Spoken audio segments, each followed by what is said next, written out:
Root canal treatment? अरे बाप रे! सिर्फ नाम सुनते ही ना कई लोगों के मन में एक डर सा बैठ जाता है। लेकिन सवाल ये है कि क्या ये डर आज के ज़माने में सच में जायज़ है?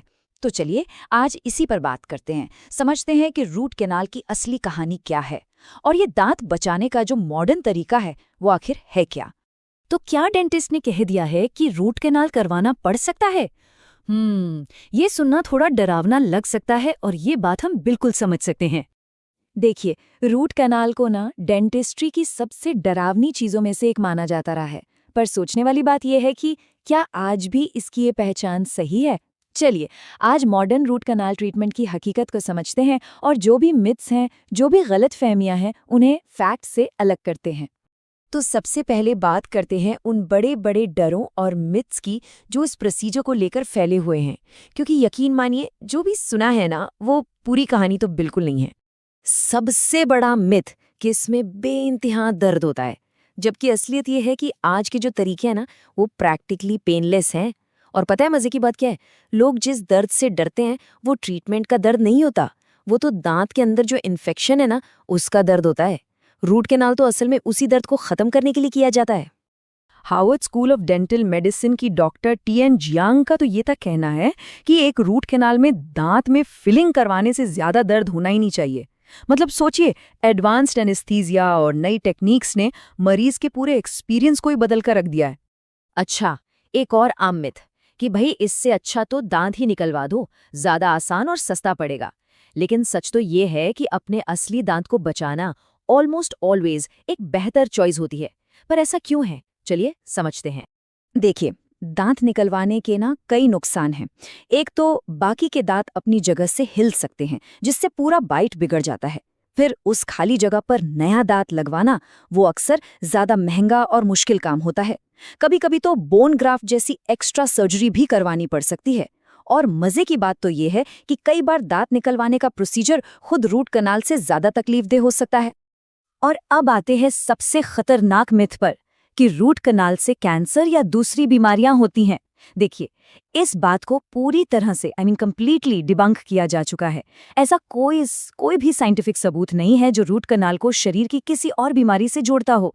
ये जो धारणा है ना, ये 1920 की एक फ्लॉड रिसर्च पर टिकी थी, जिसे विज्ञान बहुत पहले ही खारिज कर चुका है।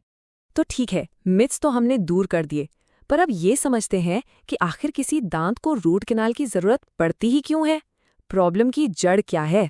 हमारे हर दांत के अंदर ना एक सॉफ्ट टिश्यू होता है, इसे कहते हैं पल्प। इसमें नसें होती हैं, खून की नसें होती हैं और कनेक्टिव टिश्यू होता है। मतलब आप इसे दांत का लिविंग कोर, उसका जीता जागता दिल समझ सकते हैं। तो होता क्या है कि जब किसी गहरी कैविटी, दांत में कोई क्रैक या चोट की वजह से ये पल्प इन्फेक्ट हो जाता है तो उससे बहुत भयंकर दर्द उठता है। और अगर इसे ऐसे ही छोड़ दिया तो ये इन्फेक्शन जबड़े की हड्डी तक पहुंच सकता है, जो कि एक सीरियस प्रॉब्लम है। इसीलिए इसका इलाज करना बेहद जरूरी हो जाता है। तो कैसे पता चले कि रूट कैनाल की जरूरत पड़ सकती है?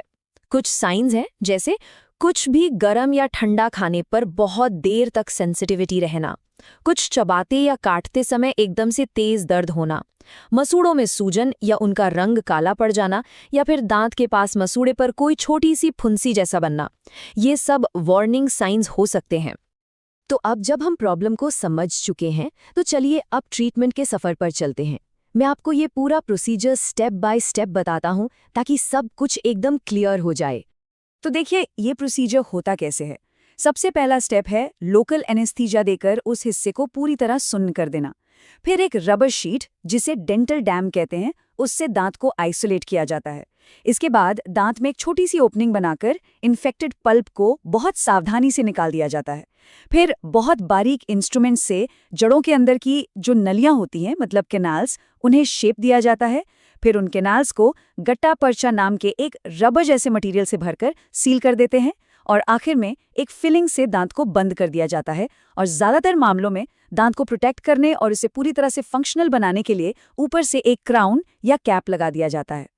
और हाँ, एक बहुत बहुत जरूरी बात, दांत की जड़ें कहीं नहीं जाती, वो वैसी की वैसी ही रहती हैं। इस प्रोसीजर में सिर्फ जड़ों के अंदर की सफाई होती है, जड़ों को निकाला नहीं जाता। ये एक बहुत बड़ी गलतफहमी है जो लोगों को होती है। चलिए, ट्रीटमेंट तो हो गया, अब इसके बाद क्या?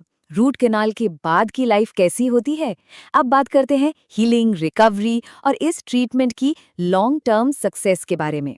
तो रिकवरी के शुरुआती कुछ दिन कैसे रहते हैं? देखिए, पहले कुछ घंटों में तो एनेस्थीसिया का असर धीरे धीरे उतरता है। जब तक वो सुन्नापन पूरी तरह न चला जाए, कुछ खाना पीना अवॉइड करना चाहिए। फिर पहले 1-2 दिन तक थोड़ी बहुत तकलीफ या सेंसिटिविटी होना एकदम नॉर्मल है। ये over the counter pain killer से आराम से मैनेज हो जाता है और करीब 1-2 हफ्तों में वो एरिया बिल्कुल नॉर्मल फील होने लगता है। यहाँ एक चीज समझना जरूरी है, नॉर्मल हीलिंग वाला दर्द और इन्फेक्शन वाले दर्द में फर्क होता है। जो प्रोसीजर के बाद का दर्द होता है वो हल्का होता है, कुछ दिनों में चला जाता है और सिर्फ दांत को छूने पर महसूस होता है। लेकिन जो इन्फेक्शन का दर्द होता है वो लगातार बना रहता है, टाइम के साथ बढ़ सकता है और बिना छुए भी होता रहता है। और अब बात करते हैं सक्सेस रेट की। ये आंकड़ा देखिए, जब रूट कैनाल के बाद दांत पर ठीक से क्राउन वगैरह लग जाता है तो इसका सक्सेस रेट 95% से भी ज्यादा होता है। मतलब ये एक बेहद भरोसेमंद प्रोसीजर है।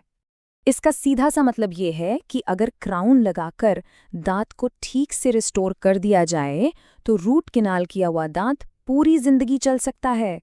तो ये अपने असली दांत को बचाने के लिए एक बेहतरीन इन्वेस्टमेंट है।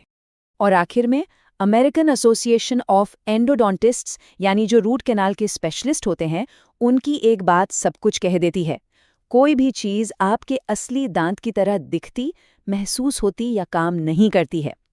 तो अब सवाल ये है कि रूट कैनाल से डरने के बजाय क्या इसे अपने असली दांत को बचाने का एक मौका समझना ज़्यादा बेहतर नहीं है?